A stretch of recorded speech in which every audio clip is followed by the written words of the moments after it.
Objectif quadruplé pour le FC Barcelone. Est-ce que je vais le répéter à toutes les vidéos, à tous les matchs? C'est fort possible, hein. J'y songe parce que il faut que ça rentre dans la tête de tout le monde qu'il faut aller chercher tous les trophées.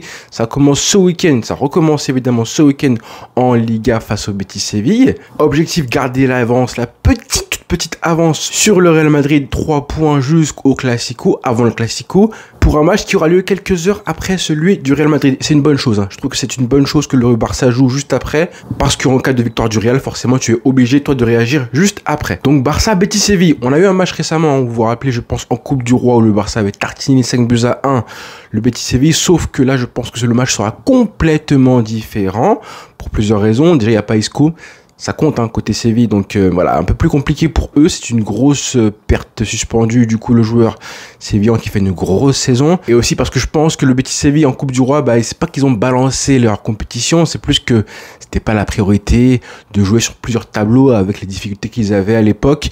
Ils ont fait un gros mercato, attention à Anthony qui est en feu en ce moment même, et là on parle évidemment des deux meilleures équipes de Liga actuellement. Même le Betis Séville est devant le Real Madrid. Si tu prends en compte la Liga et seulement la Liga, ils en sont à 6 victoires consécutives. Évidemment, il n'y a que le Barça qui fait la même chose, qui est sur la même série, contrairement au Real qui a fait quelques faux pas récemment. Donc, gros match, grosse affiche, hein, ce Barça-Betis Séville. Il y aura du coup le match Real-Valence quelques heures avant. Et le Betis Séville, c'est une équipe qui est un peu similaire à Valence dans le sens où, dans le style, c'est une équipe joueuse. Donc, jouer avec un bloc bas pour bétonner derrière comme beaucoup maintenant, beaucoup trop même, d'équipes de Liga, ça ils savent pas forcément le faire. Peut-être qu'ils vont essayer de le faire, mais c'est pas une équipe qui sait naturellement défendre avec un bloc hyper compact et hyper bas. Donc ça peut être intéressant pour le Barça. On s'en rappelle justement, c'est ce qui s'était passé lors du match de Coupe du Roi, là où le Barça peut vraiment faire mal assez facilement et rapidement à cette équipe du Betis Séville. C'est évidemment sur les côtés, les deux latéraux, bon, qui sont assez bons, hein. Romain Perraud par exemple, qui est un super latéral gauche côté Betis Séville, mais en face au Barça évidemment Lamine Yamal, on t'attend garçon. Après le match exceptionnel, et je pèse mes mots, je répète exceptionnel, qu'il a réalisé ce mercredi en Coupe du Roi, je m'attends à ce que le joueur confirme, pas forcément demain face au Betis, mais sur la période qui arrive là, la période avec les matchs importants qui commencent à s'enchaîner de plus en plus, Dortmund, le Real Madrid prochainement en Coupe du Roi et aussi au Classico en Liga. Autant on a vu un Rafinha qui a porté le Barça et un Pedri aussi, Pedri qui reste quand même sur une série de 15 matchs où il a terminé MVP sur les 20 derniers du Barça. C'est un truc de fou, ce chiffre, hein, cette statistique, je suis parti la vérifier tellement elle était incroyable. Les 20 derniers matchs du Barça, on a eu un Pedri qui a été MVP 15 fois. Donc récemment, en termes de buts, on a vu un Rafinha qui a porté le Barça et un Pedri dans le jeu qui a encore été une fois sensationnel. Et je pense que Lamine Yamal aussi prochainement, je m'attends à ce qu'il montre encore le niveau si c'est possible pour son âge. On l'a vu évidemment mercredi, il s'est fait charcuter, il a fini avec la cheville en sang, hein, après le tacle énorme de Clément Lenglet. Mais c'est hyper intéressant donc, et alarmant c'est plus le terme, de voir quand un joueur arrive au mois d'avril et continue de monter en puissance, de progresser de match en match. C'est ce qui pourrait très bien arriver dans les gros rendez-vous, dans les gros matchs. Pour moi, c'est un gros match, hein, ce Betis Séville-là, parce que le Barça doit continuer à prendre les 3 points face à un gros adversaire. Parce que quand tu vois le calendrier, je pense que pour arriver avec 3 points d'avance face au Real Madrid, il y a 5 matchs en Liga avant le Classico, et je pense que les deux plus compliqués, c'est évidemment ce samedi face au Betis Séville et la semaine prochaine à l'extérieur face à Leganés, qui ressemble à un match piège par excellence. Donc rendez-vous demain, évidemment, réussir l'entame de match pour se faciliter la rencontre et pouvoir reposer éventuellement les joueurs avant le match de mercredi en LDC, mais pas trop y penser, hein. Je pense qu'il faut continuer à parler de match après match, ne pas trop penser à se projeter à mercredi prochain. Justement, parlant de rotation, je vais quand même relancer le défi habituel, à savoir vous demander quelle sera l'équipe pondue par Hansi Flick, hein. La semaine dernière, ça a été un flop absolu, mais bon, je vous comprends, c'était hyper compliqué. Là, je vous redemande en commentaire de me donner le 11 type que va pondre Hansi Flick pour ce match-là, parce qu'il y aura des rotations, c'est presque sûr. Après un match compliqué face à l'Atlético ce mercredi, avant un match hyper compliqué en LDC aussi. En gros, tu as eu seulement 72 heures de repos et on a vu les joueurs tellement fatigués. C'est rare de les voir comme ça après le match, même pendant la rencontre, en fin de rencontre, au Wanda Metropolitano. Je pense qu'il y aura des rotations, lesquelles, je ne sais pas. Du coup, c'est parti les amis, on y va. Dans les commentaires, dites-moi quelle sera l'équipe type pondue par Hansi Flick pronostic et le vainqueur viendra du coup analyser la rencontre avec moi en live. Enfin la rencontre, hein, la prochaine rencontre, pourquoi pas celle face à Dortmund. Ensuite, dans le reste de l'actualité, je voulais en parler parce que j'ai pas fait de live hier soir parce que j'étais hyper occupé.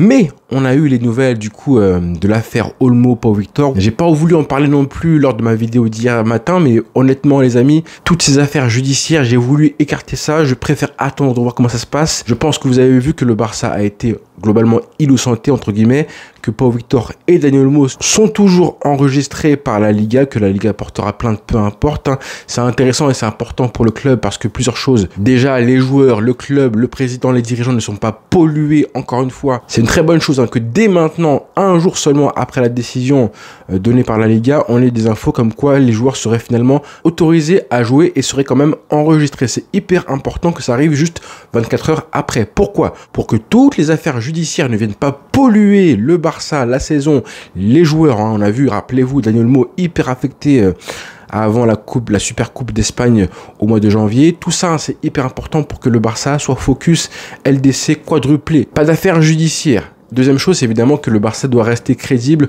pour le prochain mercato qui arrive l'été prochain. À savoir que si jamais le club reste empêtré dans les affaires judiciaires avec une espèce d'inconnu, d'interrogation sur la situation financière du club, est-ce qu'il pourra recruter des joueurs ou pas? Et ben comment tu veux faire en sorte que les joueurs viennent au club? Comment tu veux recruter des joueurs s'ils ne savent pas s'ils seront enregistrés? Comment tu veux négocier avec des clubs et des agents si le club est toujours dans cette espèce d'image d'un club, d'une équipe incapable d'enregistrer des joueurs? Ça, c'est vraiment dramatique si ça arrivait encore une fois. Donc, hyper important que le Barça soit innocenté dès aujourd'hui. Et dernière chose sur laquelle je voulais revenir, c'est évidemment Rafinha et l'article qui a été pondu hier matin par le journal Sport, par monsieur Tony Juan Martí, qui est souvent très bien informé, donc c'est pas une source au hasard, qui nous parle de la mentalité des joueurs du Barça avant le match face à l'Atlético Madrid, à savoir que Hansi Flick et Rafinha voulaient entre guillemets se venger car le Brésilien est revenu à Barcelone de la trêve internationale assez affecté psychologiquement et physiquement. On se rappelle qu'il n'a pas joué le match en Liga il y a une semaine de ça, et que pour booster psychologiquement les joueurs du Barça, Flick est allé chercher une raison extrasportive pour sortir et mordre au Wanda Metropolitano. L'entraîneur a fait une demande curieuse à son groupe dans les jours précédant la rencontre. Mission accomplie. On apprend que Hansi Flick a compris comment transformer cette colère en énergie positive pouvait être une motivation supplémentaire pour gagner. Le match a dépassé son importance sportive habituelle et a eu une valeur psychologique essentielle dans le rêve du triplé. Après le match contre le Brésil, Rafinha a dû subir les moqueries des joueurs argentins et cela ne s'est pas arrêté là. Il a eu également des conséquences physiques, notamment une fatigue musculaire importante, en plus d'une blessure à la main suite à un coup reçu après le match en raison d'une frustration liée au résultat. Étant donné à quel point les coéquipiers de Rafinha l'aiment dans le vestiaire, Flick a demandé aux joueurs de prendre leur revanche sur l'Atlético Madrid qui compte un certain nombre d'internationaux argentins. Et je vous l'avais bien dit. Là, c'est pas moi qui l'invente, hein, c'est vraiment un article qui est arrivé hier matin du quotidien Sport de Tony Juan Martí, qui n'est pas n'importe qui, je le répète. Donc oui, ça s'est vu en plus, hein. Il y en a plein en commentaire qui m'ont dit Charles, t'en fais trop avec Rafinha, ce qui s'est passé, je pense qu'il l'a oublié, etc. Mais en fait, non, les amis, c'est normal et c'est humain. Moi, j'en veux pas Rafinha. J'en veux pas une seule seconde par rapport à ce qu'il a dit avant ce match-là, Argentine-Brésil. Moi, j'ai même kiffé ça en tant que spectateur. Maintenant, pour lui, par contre, je pense qu'il n'a pas abordé ce match-là comme il aurait dû le faire et que tout ce qu'il a dit a desservi à son équipe et qu'on l'a vu même pendant le match, le visage qu'il avait lors de ce match-là et le week-end dernier sur le banc quand il était en Liga, quand il n'est pas rentré en jeu, on l'a vu un petit peu avec le masque et là aussi mercredi face au Colchonero, il n'a pas fait un grand match et je pense que mentalement il était un petit peu affecté. Donc je suis pas fou, hein. Tout ce que je dis, je pense que c'est assez prévisible, assez visible et qu'on pouvait l'anticiper. Donc c'est pour ça que je dis, que je réitère ma pensée qu'il faut qu'il marque prochainement, en espérant que ça arrive dès demain. Comme ça, je pense que tout ce qui s'est passé là, cette affaire-là, eh ben il va l'oublier. Ça ira beaucoup mieux mentalement après avoir marqué un but, offert une victoire au Barça, pour qu'il retombe dans les standards habituels du joueur cette saison, qui marche sur l'eau, qui est incroyable, favori au Ballon d'Or. Mais pour moi, c'est vraiment la preuve que ça l'a affecté. Et ça me fait de la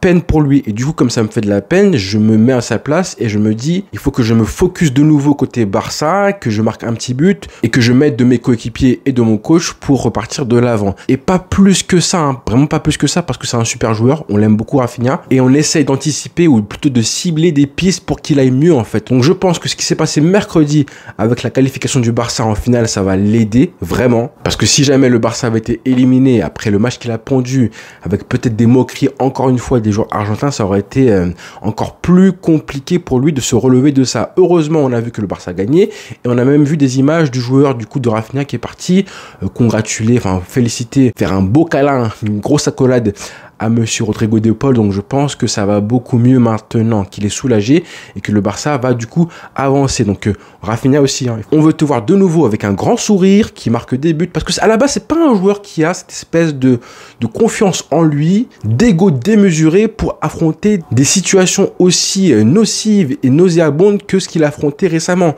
avec une pression énorme, des joueurs argentins qui le mettent un pressing. À la base c'est pas un joueur comme ça, c'est pas un ego démesuré. Donc comme tout être humain, il peut être aussi fragile. Donc là je pense qu'il a montré un petit peu de sensibilité, mais moi j'ai aucune inquiétude maintenant qu'il va rebondir progressivement. Ça reste un compétiteur hors pair. Donc voilà les amis, rendez-vous du coup demain soir avec ce match Barcelone-Betis-Séville. En commentaire, hein, n'oubliez pas de me mettre la composition qui selon vous sera pondue par Andy Flick. Voilà les frères, bonne journée à tous.